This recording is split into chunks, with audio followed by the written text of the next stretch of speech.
Wish everybody well. Erev Shabbos, Parshas Lecha.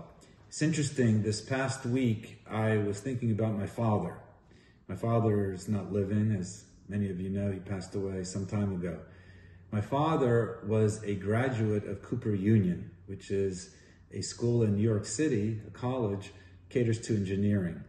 And if you were following the news, there was a situation, Jewish students, religious students were in the library and literally scared for their lives because of the banging of the protests outside, pro-Palestinian protests. And I remembered my father, who would talk about his alma mater with fondness and how he had such a good education and obviously never complained about any discrimination. And here we are today.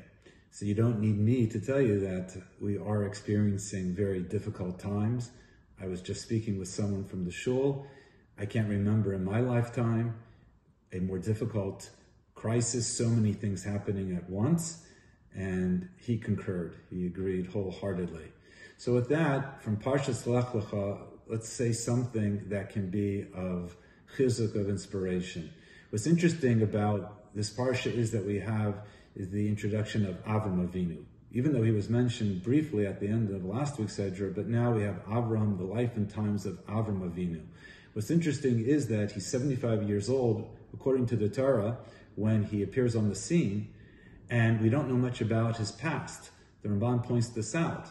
And we know from Midrashim that Avram Avinu was very heroic and that he was thrown into the fiery furnace and he survived, and he was able to take on all of society against the evil king Nimrod for his beliefs in monotheism. And that's not mentioned in the Torah. And the question is why? So the Maharal says, and it's something which really brings, I think, calm and comfort in times of stress. The Maharal says that the whole point is Bala Hodia Tikvas Ubitochon Yisrael B'Galus. That during the dark chapters of Galus, of exile, we have hope and we have trust in Hashem.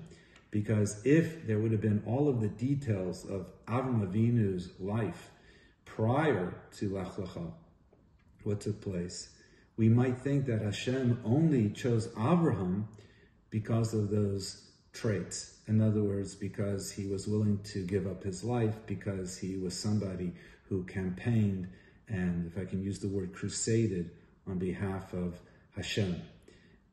But the Mishnah says that if an ahava, a love, is dependent on something else, somebody marries for beauty, for money, for prestige, so the Mishnah says if that particular circumstance changes, so then the ahava also is at risk. Hashem didn't choose Abraham, even though there were great reasons why he chose Abraham was special.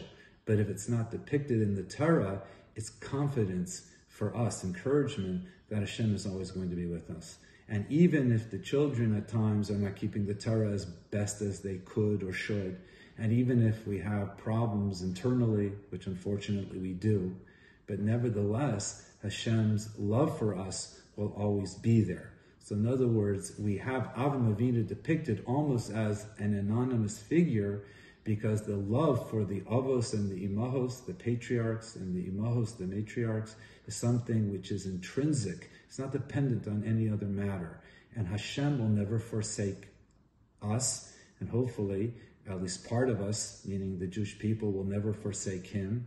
And as a whole, we're bound together, and therefore Hashem will see us through these dark moments. So we'll hope for better news in the future. Everyone should have a wonderful Shabbos, a safe Shabbos.